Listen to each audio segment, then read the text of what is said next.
Hello friends, welcome to our Sayali fashion designer channel आणि मी आहे सायली. तर तुम्हा सगळ्यांचं आपल्या आजच्या नवीन अशा छानशा व्हिडिओमध्ये मी मनापासून खूप खूप स्वागत करते. तर कसे आहात तुम्ही? नक्कीच मस्त आणि मजेत असणार आहात. आणि आज मी तुमच्यासोबत खूपच सुंदर लेटेस्ट ट्रेंडिंग न्यू लुक मधली ब्लाउज डिझाईन शेअर करणार आहे. ऍक्च्युली बऱ्याचदा आपल्याला त्याच डिझाईन बघून कंटाळा येतो.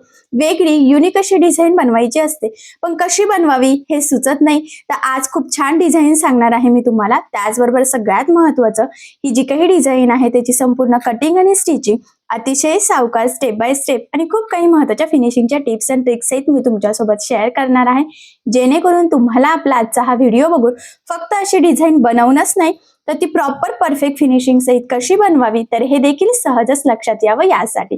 ठीक आहे. आणि या छानशा ब्लाउज डिझाईनमुळे साडीला ब्लाउजचा खूप सुंदर असे लुक आहे.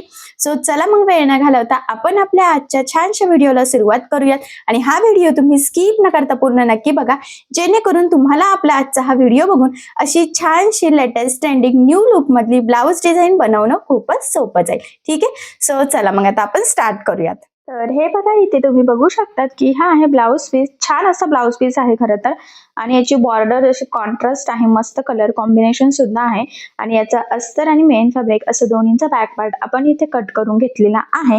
तर सगळ्यात आधी आता मी तुम्हाला या बॅक पार्टचं मेजरमेंट कसं आहे ते सांगते, म्हणजे तुम्हाला तुमच्या मापानुसार या डिझाईनसाठी कशा पद्धतीने कटिंग स्टिचिंग करावी तर हे सहजच लक्षात यावं यासाठी.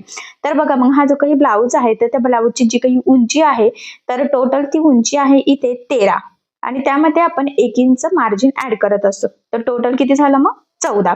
त्यानंतर आता हा बोटनेक ब्लाउज आहे, तर बोटनेक ब्लाउजला पूर्ण शोल्डर आपण यूज करतो.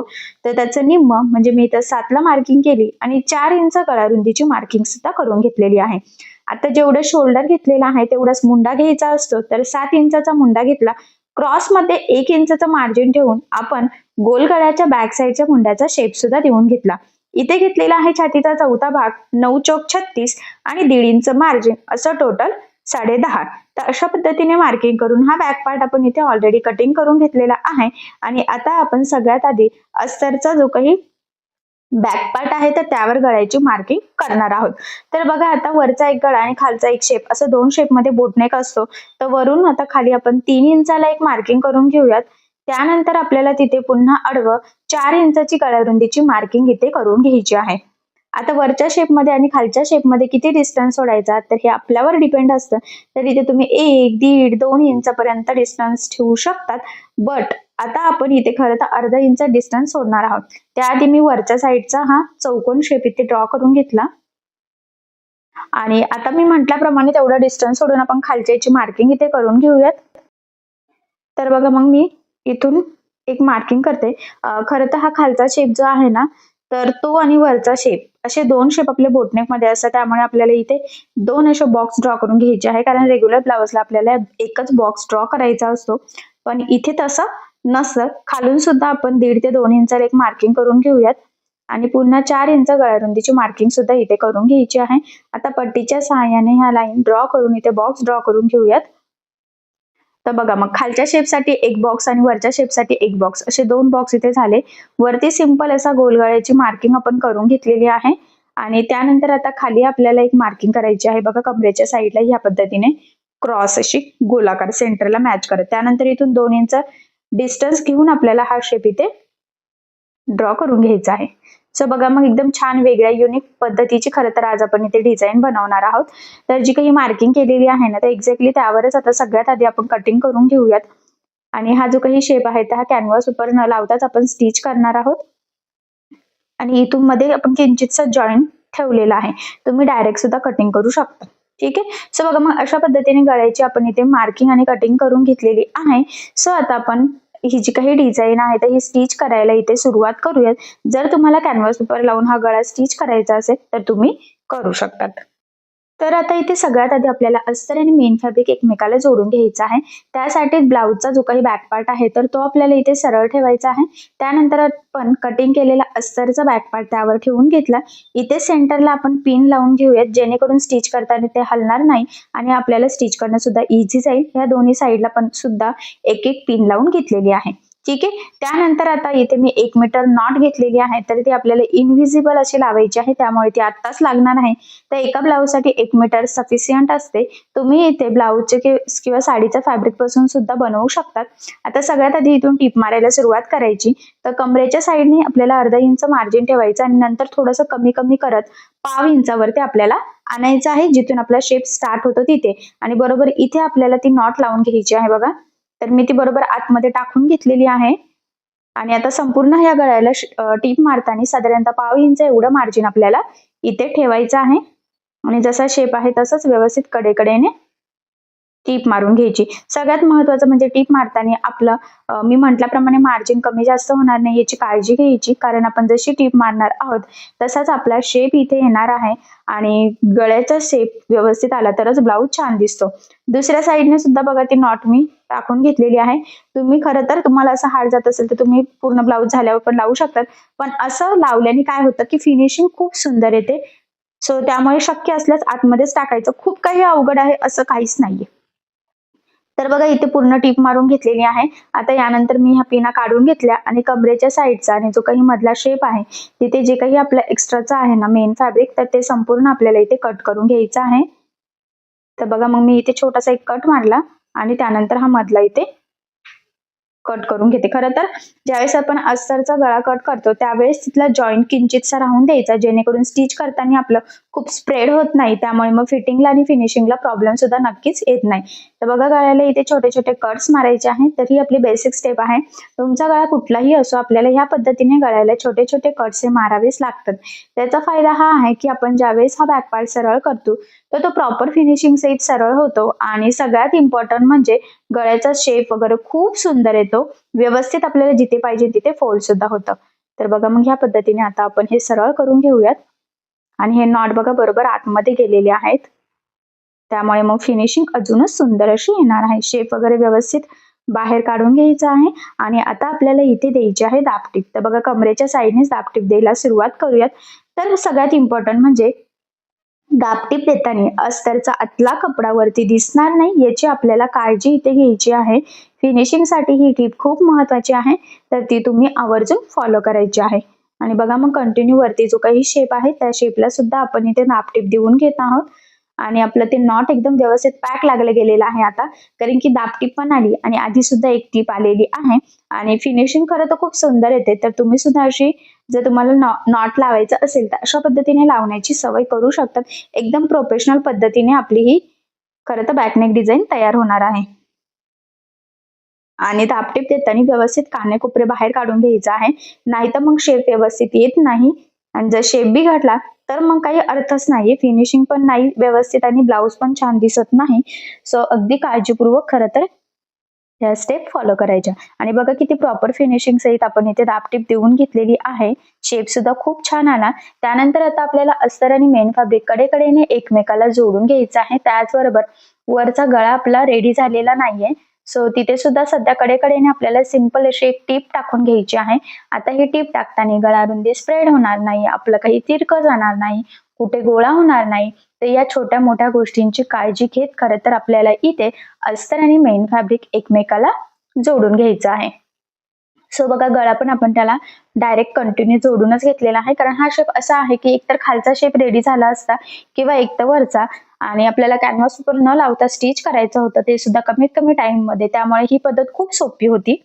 आता हे जोडून झाल्यानंतर जे काही एक्स्ट्राचं मेन फॅब्रिक आहे म्हणजेच ब्लाउज पीसचा एक्स्ट्राचा कपडा, तर तो इथे आपण कट करून घेऊयात बघा संपूर्णच. आणि इथे काही एक्स्ट्राचं मार्जिन ठेवायची गरज नाहीये.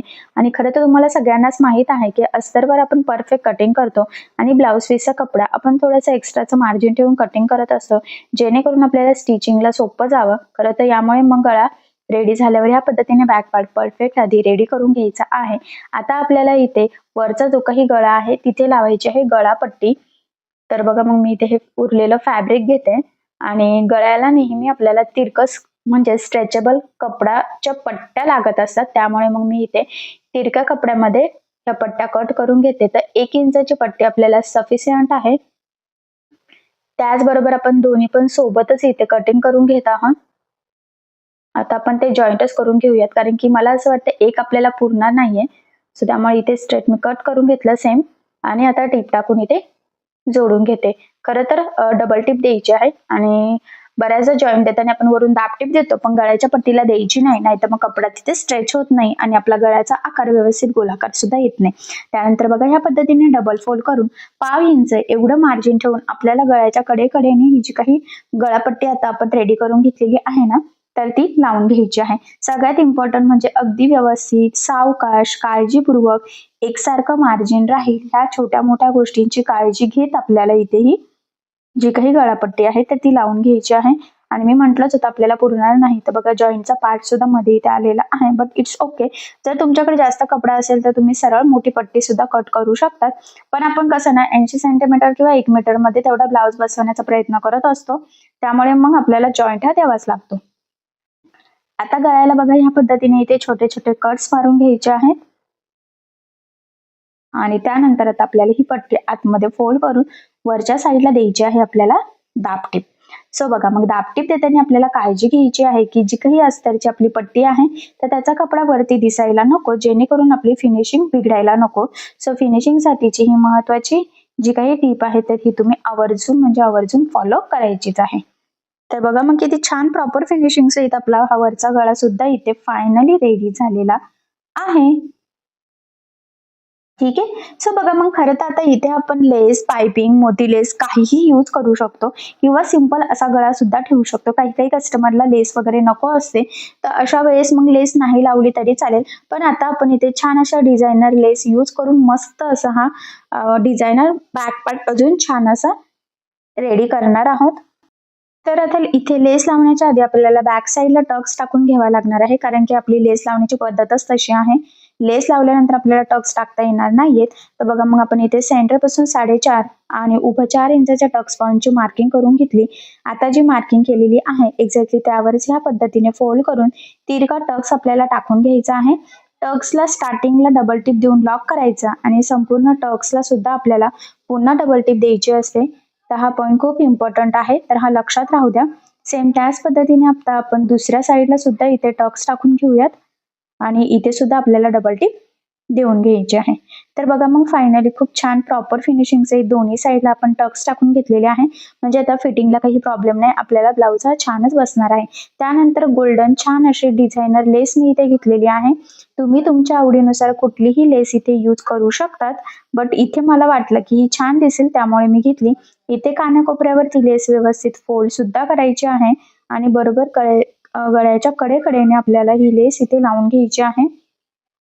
सगळ्यात इम्पॉर्टंट म्हणजे लेस लावताना गळ्याच्या साईडनी काही आपल्याला खरं तर इथे मार्जिन ठेवायचं नाहीये, त्यामुळे अगदी सावकाश आपल्याला प्रॉपर फिनिशिंगचं इथे लेस लावायची. त्याचबरोबर इथे आपण फोल्ड केलेली आहे.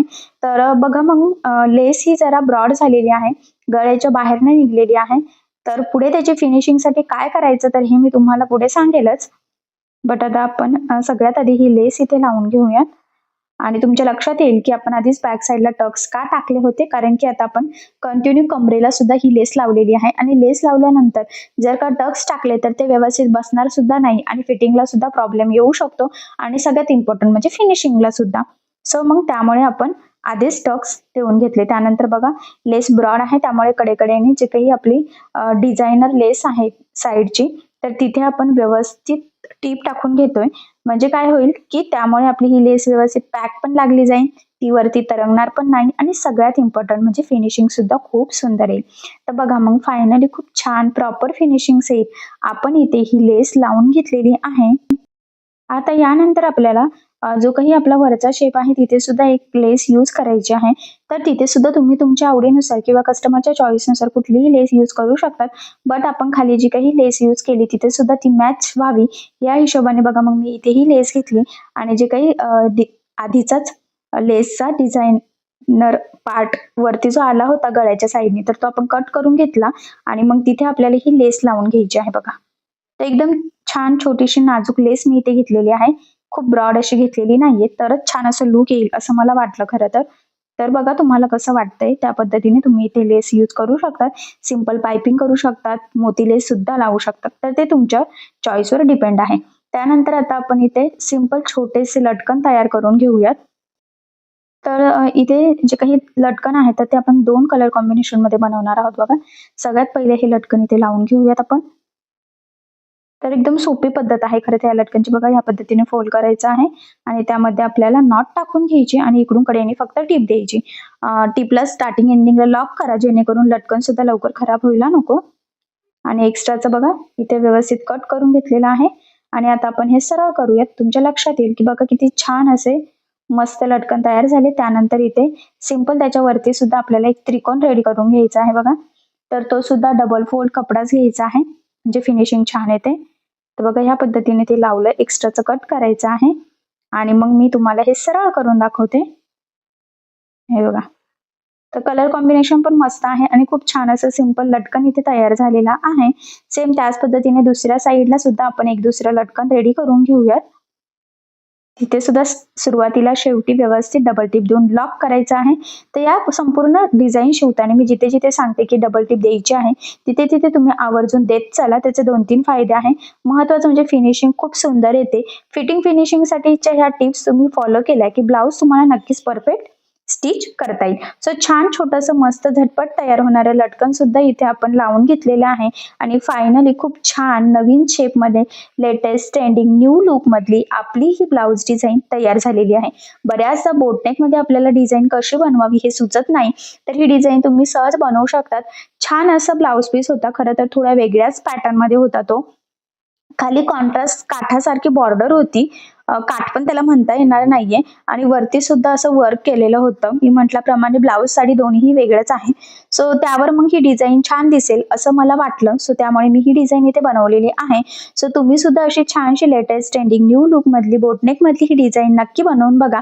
नक्कीच तुमच्या साडीला या छानशा ब्लाऊज डिझाईनमुळे मस्त असं लुक येईल आणि तुमचा ब्लाऊज सुद्धा खूप छान दिसेल. आणि अशा छानशा लेटेस्ट ट्रेंडिंग न्यू लुक मधल्या ह्या ब्लाऊज डिझाईनची आयडिया तुम्ही तुमच्या कस्टमरला सुद्धा नक्कीच देऊ शकतात.